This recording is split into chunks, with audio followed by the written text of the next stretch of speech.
Hi ఒకటి చెప్తా, love marriage చేసుకున్న వాళ్ళు 7 సంవత్సరాల తర్వాత విడాకులు తీసుకుంటారా, లేక అరేంజెడ్ మ్యారేజ్ లో జీవితాంతం అర్పణ చేసుకోకుండా బ్రతుకుతారా? నా ఫ్రెండ్ లవ్ చేసి విడిపోయాడు, కానీ అతని అన్న అరేంజెడ్ లో సంతోషంగా ఉన్నాడు.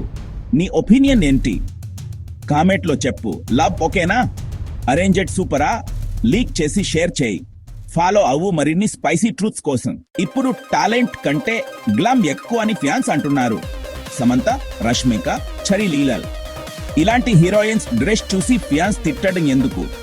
అసలు హీరోలు షర్ట్ లేకుండా డాన్స్ చేస్తే ఎవరు మాట్లాడు కదా. నీకు ఏమనిపిస్తుంది? హీరోయిన్స్ గ్లామ్ ఓకేనా లేక ఓవరా? కామెంట్ లో ఫైర్ అవ్వు. సబ్స్క్రైబ్ చేసివి. ఇలాంటివి రోజు వస్తాయి. బ్రేకప్ అయినప్పుడు అమ్మాయిలు ఏడుస్తారు, కానీ అబ్బాయిలు మళ్ళీ డేటింగ్ అప్ ఓపెన్ చేస్తారు. ట్రూ లేక ఫేక్?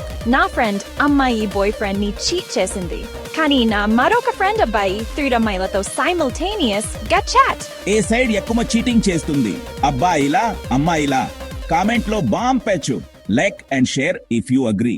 మన పేరెంట్స్ లవ్ మ్యారేజ్ చేసుకున్నారని చెప్తారు, కానీ మనకు బాయ్ ఫ్రెండ్ గర్ల్ ఫ్రెండ్ ఉంటే ఇంట్లో యుద్ధం ఎందుకు? డబుల్ స్టాండర్డ్ నీ హౌస్ లో కూడా ఇలాగేనా? లేక పేరెంట్స్ సూపర్ చిలా?